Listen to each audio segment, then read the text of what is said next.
Hi, everybody, and welcome back to my channel. My name's Nicole, and I like to talk about what I'm watching, what I'm reading, and what I'm doing.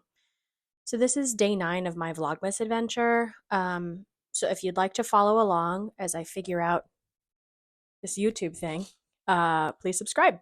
I took a little day off yesterday, mainly just because I was exhausted. Let's be real. But I'm back in, I'm in it.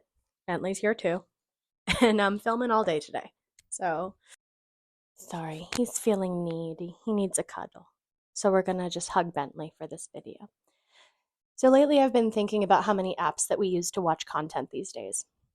From like Netflix, Hulu, HBO Max. I think it's just Max now, technically. Disney Plus, Apple TV. Then there's these even more specialized ones like BBC One, Peacock, AMC Plus, Shudder, Mubi. Ugh, it's a little overwhelming because even if you just get one subscription service, you spend more time trying to find something to watch than you do actually watching a thing. You know, the activity Netflix and chill is really just like a hunt for something to watch. But it's just because there's too much to choose from on any given app. So today I wanted to talk about each of the streaming services and the pros and cons and what I think is worth watching. But today I think I want to focus mainly on Amazon's streaming service, Prime Video. Prime Video comes with an Amazon Prime subscription, which is $139 a year, or $14.99 a month. If you're a student, Prime memberships are $69 a year or $7.49 a month. They do offer Prime Video as a standalone streaming service, which I didn't know, and that's about $8.99 a month. You okay, buddy? You sleepy? As of 2023, Prime Video has over 250 million monthly users. And I can understand why, because there's over like 200 million Amazon Prime users. According to Statista, Amazon has made over $30 billion in Prime subscriptions in 2023 alone from just the United States. Over 70% of Amazon users are Amazon Prime members. So here are some of the pros and cons I feel about having Prime Video. One, they have a huge selection. Prime is the second most popular streaming service. Number one, obviously, being Netflix. There are over 26,000 movies and over 2,500 shows on Prime. They have a pretty impressive collection of Amazon originals like The Marvelous Mrs. Maisel, Man in the High Tower, and one of my personal favorites would be Hunters. However, I feel like their UX is kind of terrible. So, like, one of my personal gripes with Prime Video is that their user interface feels really clunky for some reason. I can't quite put my finger on it, but like when you click on a show that's got a couple seasons, let's say, The Marvelous Mrs. Maisel, um, it kind of defaults to showing you the most recent season and the most recent episode from that season, I guess. So the first time I watched Mrs. Maisel, I was accidentally in like season 2, episode 3. I do appreciate that when you pause a scene, it'll show you the actors that are like in that scene that you're watching, and you can kind of learn a little bit about each of the actors if you want to like click on their profile. And I also do feel like their recommended watches are pretty solid. They seem pretty accurate. Another thing I like too is you can stream some films that are currently in theaters. Like back when Netflix was the only game in town, you kind of had two options when looking for like the latest movies that were out. You either had to watch it in theaters or just wait for it to come on Netflix.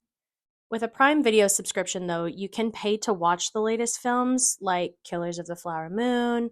Um, However, the latest films do come with a cost. They can range from $5 to $20 depending on the film.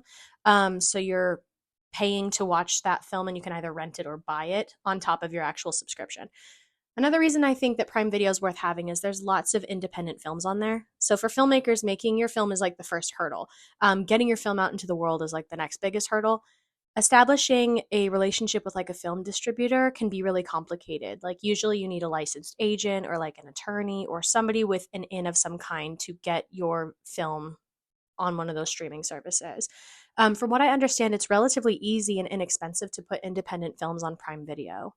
And once you do upload your content on Prime, you get 50% of the net revenue from people watching your film. Bentley is falling down. Oh no. So Prime is actually a really great resource for independent filmmakers to get their films seen. It's a great way for, them to get their work in front of as many eyeballs as possible. However, in the perspective of the viewer, it's really easy to get a film on Prime Video. So if the bar to entry is really low, it doesn't necessarily mean that like every independent film is going to be a banger. So like as a viewer, you sometimes need to wade through a lot of weird shit before like finding something that might actually be worth watching. But that's just kind of the risk you take when you go check out an indie film, I guess. Another thing is you can stream stuff from different paid channels. So, like, if you don't have a Cinemax or Showtime subscription, you can view stuff from those channels on Prime Video. Um, this usually comes with like a free trial of Showtime or Cinemax or whatever. Um, but at least during that trial, you can kind of like watch whatever's on Showtime and kind of weigh the pros and cons of having an additional streaming service that you're watching. But then like Prime Video kind of becomes your hub for all of those different services. Like I think I have a Shudder subscription through Prime Video, so I just get onto Prime Video to watch Shudder. Um, but the downside is like you're paying for another service. So like the unique selling point of streaming services is that it used to be cheaper than cable. And to be fair, the cost of Prime Video alone is still cheaper than cable. Plus also just the cost of Prime in general for the year is still cheaper than cable, I think. However, when you add on a Showtime subscription here, a Starz subscription there, a Shudder subscription here, like it really adds up after a while. And it's really easy for you to like just tack those costs on and not even really think about it. So those are my pros and cons for having Prime Video. But here's 5 shows on Prime that I'm actually absolutely obsessed with. So number 1 is Deadlock. I spoke about this in my favorite shows of 2023, but Deadlock is like hands down probably my favorite show that I've seen this year. It's a dark comedy, buddy cop kind of mystery about a small coastal town in Tasmania where a man washes up dead on the shore. Um, Super clever writing, like mostly female cast, brilliant stuff. Like, please highly recommend, absolutely watch this show. I'm obsessed with it. I'm a Virgo is another one. It's another one I spoke about in my video about this year's best shows. I Am a Virgo is a coming of age story about like a 20-foot tall man named Cootie. It's created by Boots Riley. This stylized and heartfelt story about growing up Black in America is unforgettable, and the practical effects are insane. Next one up is Hunters. It's about a group of vigilantes who take on Nazis who escaped justice after World War II in the 1970s. The production design feels like so authentic to the time period, and the characters feel like they just walked straight out of like a 1970s action film. It's really, really, really good. Invincible is another great one, created by Robert Kirkman. It's about a kid named Mark Grayson as he waits for his superpowers to kick in. He's the son of Omni-Man, who's like one of the world's best known superheroes in this universe. And as Mark learns what it takes to be a superhero just like Dad, he kind of suddenly starts to wonder if and worries about wanting to be just like his dad. Another one I really love is Truth Seekers. So Truth Seekers is another great one. So my favorite movie is Shaun of the Dead, which means anything starring Nick Frost and Simon Pegg is on my watch list immediately. Truth Seekers is about a team of ghost hunters trying to document proof of the supernatural on their YouTube channel. Also starring Emma Darcy and Malcolm McDowell. Truth Seekers is a really fun and touching story about like people who look for proof of ghosts and why they might do so, as well as why certain people might want to try to hold on to life after death. And last but not least is The Outlaws. This one's about a group of people who all committed like various like petty crimes and are sentenced to community service by renovating a derelict community center. Created by Stephen Merchant and Elgin James, this show has all the clever writing and heart that I would expect from anything written by Stephen Merchant.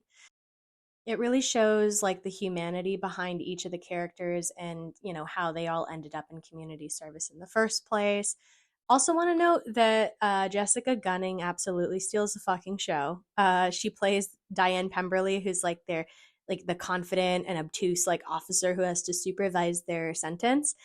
She's just amazing. I feel like I've seen her in other stuff, but I can't remember. So I definitely want to like find stuff she's in because I think she's great. So yeah, these are my thoughts on Prime Video and why I feel like it's worth your money. But let me know in the comments. Do you have Prime Video? What are you watching on Prime Video? Do you not have Prime Video? If not, why? Otherwise, thanks so much for watching, and I'll see you tomorrow.